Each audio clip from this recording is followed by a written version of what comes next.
సరే, నేనొకసారి రౌండ్స్కి వెళ్ళొస్తాను, నువ్విక్కడే ఉండు.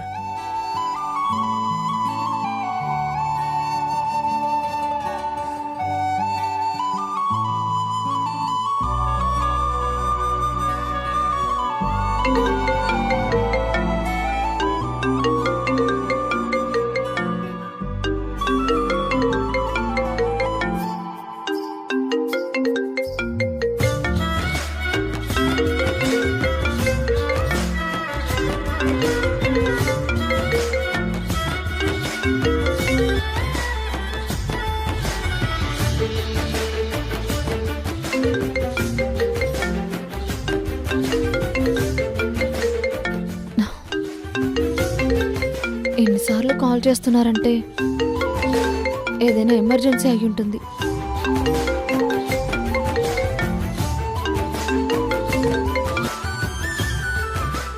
హలో,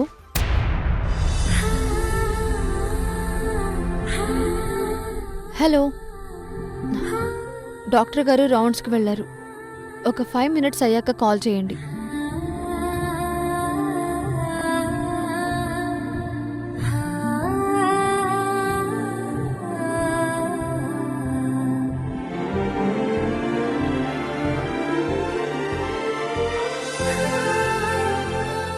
హలో, ఉన్నారా?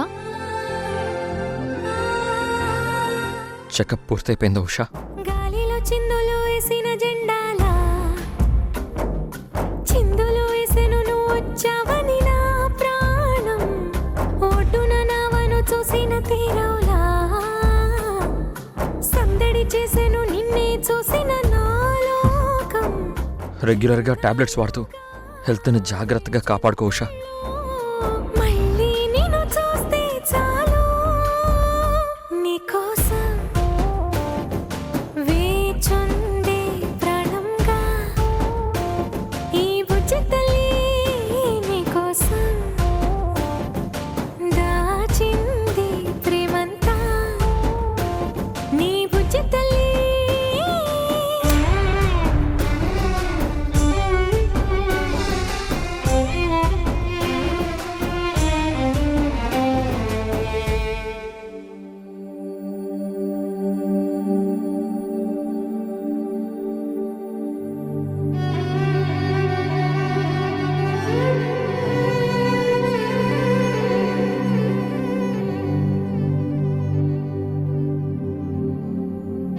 కిరణ్ గారు కాల్ చేసి మాట్లాడుతుంటే ఎందుకు కట్ చేశావే? కిరణ్ గారు కాల్ చేసిన విషయం నాకెలా తెలిసిందని ఆశ్చర్యపోతున్నావా?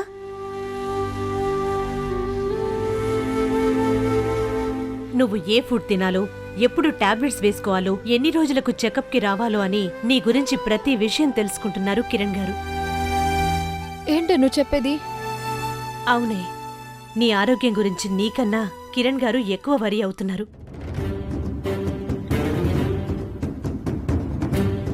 మళ్ళీ మళ్ళీ చెప్తున్నానని అనుకోకు ఉషా. అర్థం పర్థం లేని అనవసరమైన భయాలతో ప్రాణంగా ప్రేమిస్తున్న భర్తను దూరం చేసుకోకు. పండంటే నీ కాపురాన్ని చేతులారా పాడు చేసుకోకు.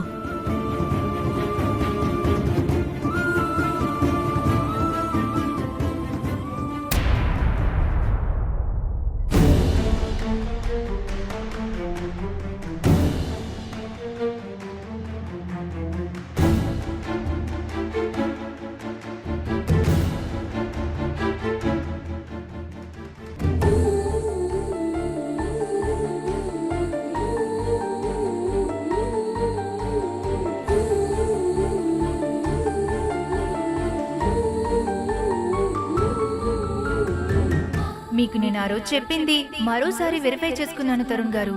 మీ బాబు నిజంగానే బతుకున్నాడు.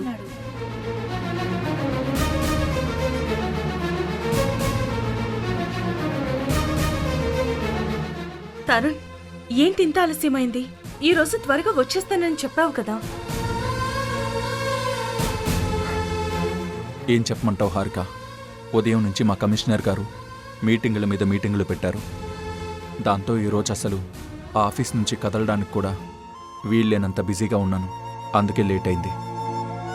అబద్ధాలు చెప్పక తరుణ్, నాకంతా తెలుసు. డాక్టర్ రమాదేవిని కలవడానికి నువ్వు హాస్పిటల్కి వెళ్ళావు కదా?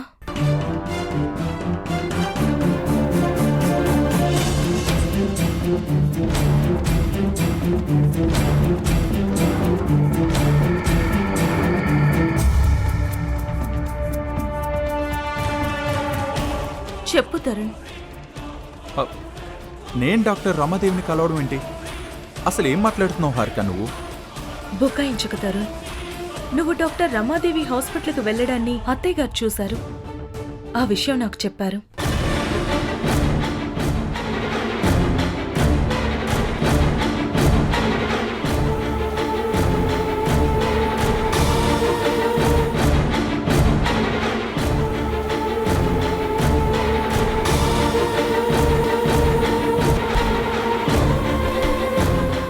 మాట్లాడవేంటి తరుణ్? ఓ అదా, అవును హారిక, వెళ్ళాను. కానీ డాక్టర్ రమాదేవిని కలవడానికి కాదు. మీటింగ్ మధ్యలో ఏదో అర్జెంట్ సూసైడ్ కేసు వచ్చిందంటే ఎంక్వైరీ చేయడానికి హాస్పిటల్కి వెళ్ళాను. ఆ పని పూర్తవగానే వెంటనే బయటకు వచ్చేశాను. నేను అక్కడుంది జస్ట్ 5 మినిట్స్ మాత్రమే. అది కూడా ఆ కేసు ఎంక్వైరీ కోసమే. నిజం చెప్పు తరుణ్. నువ్వు నా దగ్గర ఏదైనా దాస్తున్నావా? నువ్వు నిజంగానే సూసైడ్ కేసు పని మీదే ఆ హాస్పిటల్కి వెళ్ళావా? నిజం హారిక, నన్ను నమ్ము. నేను డ్యూటీ మీదే అక్కడికి వెళ్ళాను. అయినా నీ దగ్గర దాచడానికి ఏముంటుంది? అత్తయ్య నిన్ను రమాదేవి హాస్పిటల్ దగ్గర చూశాను అనగానే నాకు మళ్ళీ చిన్న ఆశ కలిగింది. నీకు మన బాబు గురించి ఏమైనా ఇన్ఫర్మేషన్ తెలిసిందేమోనని నాకు అనుమానం కూడా వచ్చింది. ఎందుకంటే ఆశ పుట్టినప్పుడు కలిగే ఆనందం కన్నా ఆ ఆశ అడియాసైనప్పుడు కలిగే బాధే భయంకరంగా ఉంటుంది. ఆ బాధను నేను తట్టుకోలేకపోతున్నాను తరుణ్. బాధపడకు హారిక, ఆ భగవంతుడు మనకు అన్యాయం చేయడు. త్వరలోనే మనం తల్లిదండ్రులం అవుతాం. అమ్మా నాన్నని పిలిపించుకుంటాం. ఆ నమ్మకం నాకుంది.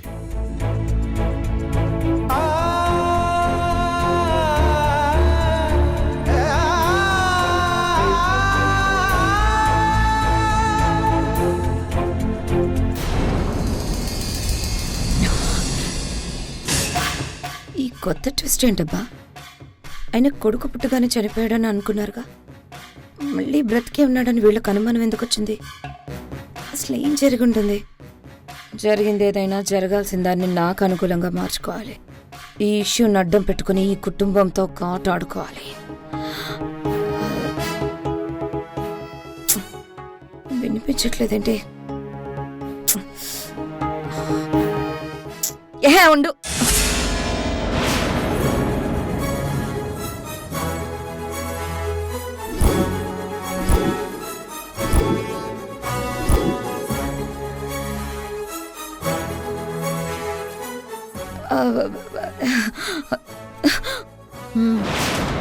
ఏం చేస్తున్నావు అక్క ఇక్కడ? డోరు చాటు నిలబడి భార్యాభర్తలు మాట్లాడుకునే మాటలు వినడానికి నీకు సిగ్గుగా లేదా? నిన్నే అడిగేది, సమాధానం చెప్పు. ఎందుకు ఇలా చేస్తున్నావు? హారిక అక్క వాళ్ళు ఏం మాట్లాడుకుంటున్నారా అని వింటున్నావా? అయ్యో, నేనిక్కడ నిలబడింది వాళ్ళు మాట్లాడుకునేది వినడానికి కాదు. హారిక రేపొద్దునికి పెరుగు తోడు పెట్టిందో లేదో అని అడగడానికి. ఉండు హారిక. పెరుగు తోడు పెట్టాలా లేదా అని తెలుసుకోవడానికి డోర్ కొట్టాలే కానీ ఇలా డోర్ చాటు నిలబడి వాళ్ళు మాట్లాడుకునేవి వినకూడదు. అయ్యో లేదు షా, నిజంగా నేనేం వినలేదు. హారిక బయటికొస్తే మాట్లాడదామని చూస్తున్నాను అంతే. నన్ను నమ్ము. నిన్ను నమ్ముకుంటే మమ్మల్ని మేము అమ్ముకున్నట్టే.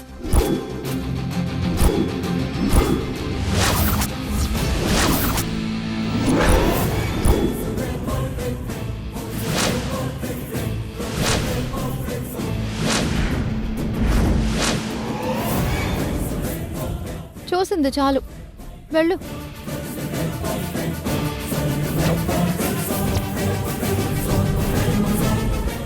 నువ్వు బాగుపడవు.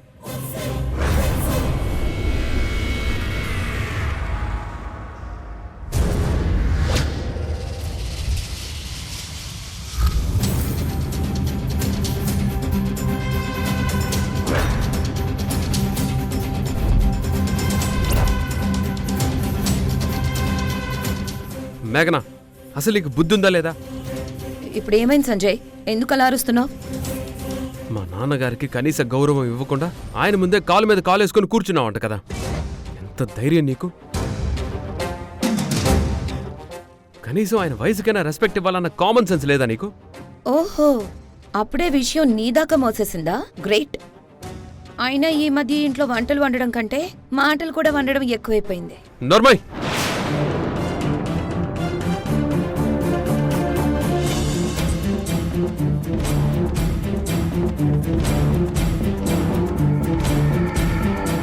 గొడవ జరిగినప్పుడు నేనక్కడ లేకపోయినా, ఏం జరిగిందో నా కళ్ళతో నేను చూడలేకపోయినా నీ ప్రవర్తన ఎలా ఉంటుందో నాకు తెలీదా? అక్కడ ఏం జరిగిందో నేను ఊహించలేనా? సిచ్యుయేషన్ చేజారేలోపు సంజయ్ని కంట్రోల్లోకి తెచ్చుకోవాలి. మాట్లాడవేండి మేఘనా. ఆ, సంజయ్ ప్లీజ్ ఒక్కసారి నేను చెప్పేది విను. అసలు ఏం జరిగిందో అర్థం చేసుకో. నేను కావాలని మావయ్య గారి ముందు కాలు మీద కాలేసుకొని కూర్చోలేదు. నా అరికాలు చిట్లినట్టు అనిపించి చాలా నొప్పి పుట్టింది. ఆ నొప్పి వల్ల కాలు కింద పెట్టలేక అసలు ఏమైందా అని టీపై మీద కాలు పెట్టి చెక్ చేసుకుంటున్నాను. అంతే తప్ప కావాలని మావయ్య గారిని అవమానించాలని నేను అనుకోలేదు. కావాలంటే హారికని అడుగు. చూడు మేఘనా, నీవి నంగనాచి మాటలని నాకు తెలుసు. సాకులు చెప్పడం మానేసి ఇంట్లో మర్యాదగా ఉండడం నేర్చుకో. మళ్ళీ ఇంకోసారి ఇలాంటి తప్పు జరిగితే మాత్రం నేను అస్సలు ఊరుకోను. జాగ్రత్త.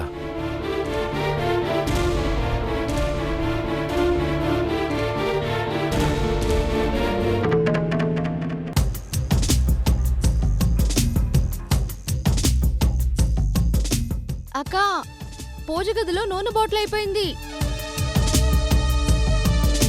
పొద్దున్నే పూజ గదిలోకి వెళ్ళే నిన్ను కాలు జారి కింద పడేలా చేస్తాను షా. దాంతో నీ కడుపులో ఉన్న బిడ్డ బయట ప్రపంచం చూడకుండానే పైకి పోతాడు. రెడీగా ఉండు.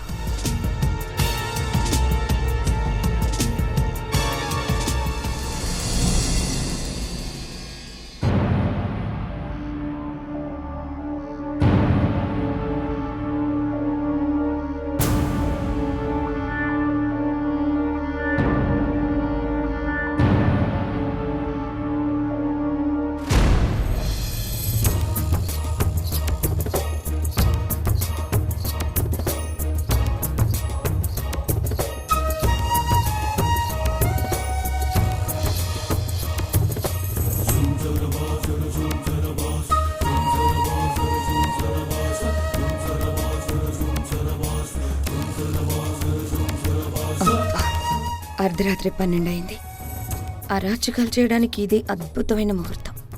ఇప్పుడే ఎవరు చూడకుండా వెళ్ళి పని ముగించుకొని రావాలి.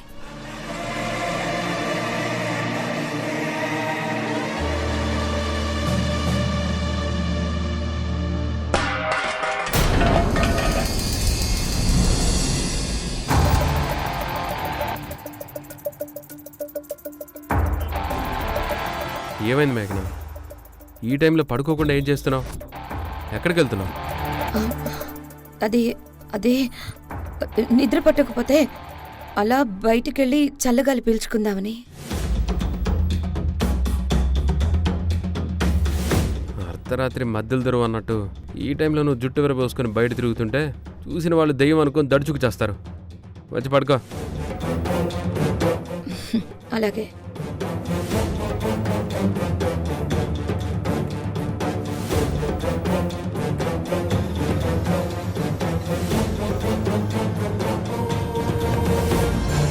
పెళ్ళం అందంగా చీర కట్టుకుంటే ఎవరికైనా దేవతలా కనిపిస్తుంది. నీకు మాత్రం నేను దయ్యంలా కనిపిస్తున్నానా? అంత నొక్కర్మ.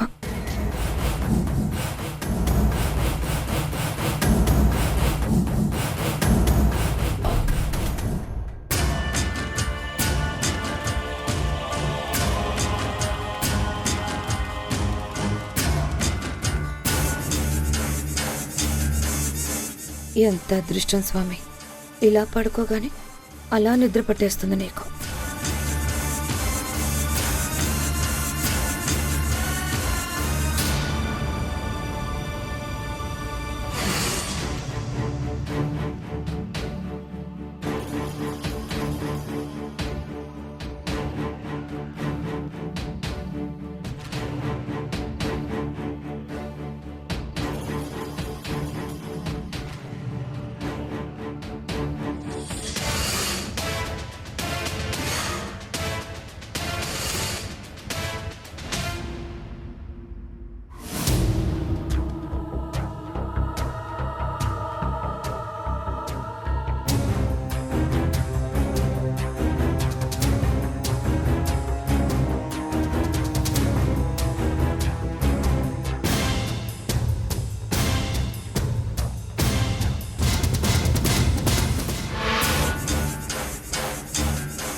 దేవుడా, ఈ ఒక్కసారికి నాకు హెల్ప్ చేయి. ఉష కాలు జారి కింద పడి కడుపు పోయేలా చేయి. ఆయన మనం చేస్తుంది ఏమైనా పుణ్యకార్యమా? ఆ దేవుడు మనకి హెల్ప్ చేయడానికి మనల్ని మనమే నమ్ముకోవాలి.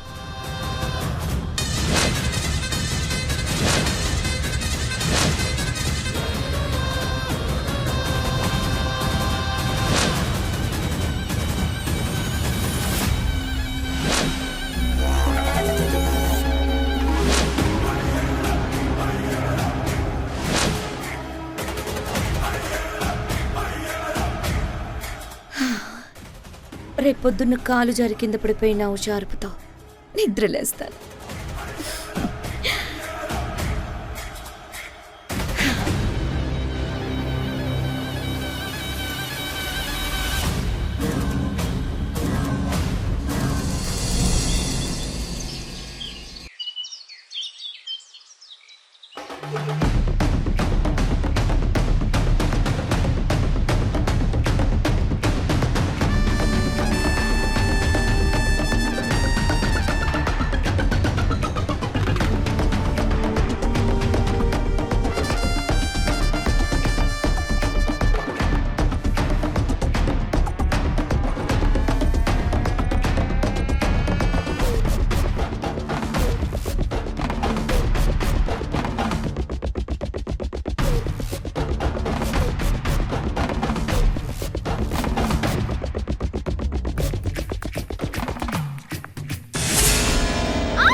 ఉషా కలలో పడిపోతేనే ఇంత సంతోషంగా ఉంది, ఇక నిజంగా పడిపోతే ఇంకెంత సంతోషంగా ఉంటుందో.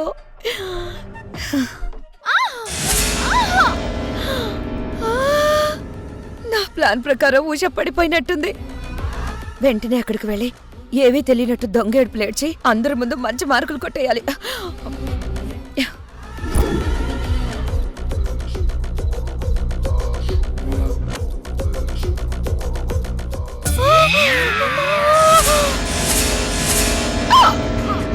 అమ్మా, చచ్చాను రోయ్.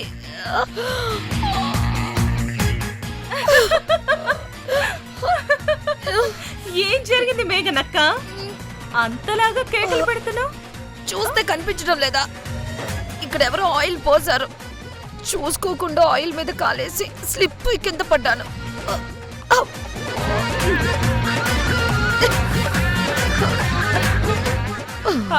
జాగ్రత్త, జాగ్రత్త.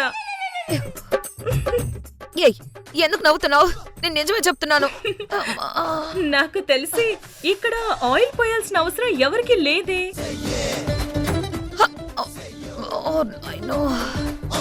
పోనీ నీ మీద పగతో ఎవరైనా పోసారా అంటే ఈ ఇంట్లో పగలు ప్రతీకారాలు అంటూ 24 గంటలు తప్పించిపోయేది నువ్వే కదా. మరి ఎలా జరిగిందంటావు? ఎలా జరగడం ఏంటి? నువ్వు వేసుకున్న ప్లాన్ ప్రకారం నీకు కేక వినిపించింది, కానీ నువ్వు ఎవరి కోసమైతే ఆయిల్ పోసావో ఆ కేక వాళ్ళది కాదు, నాది అన్న విషయం నువ్వు తెలుసుకోలేకపోయావు, అంతే కదా? అవును. ఉషా ఏది? డిసప్పాయింట్ అయ్యావా? ఉషా ఎప్పుడో ఆఫీస్కి వెళ్ళిపోయింది.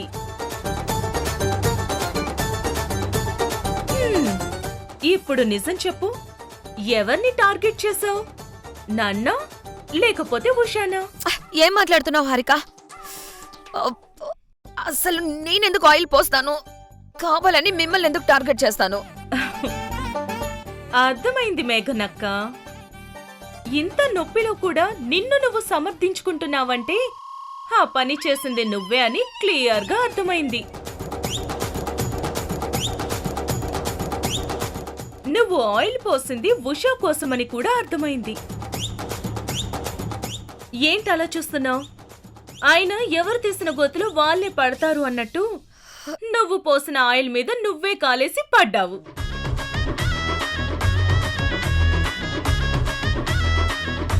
ఎవ్వరూ చూడకుండా ఆ మేఘన రూమ్లోకి వెళ్ళి తన ఫోన్ తీసుకురా.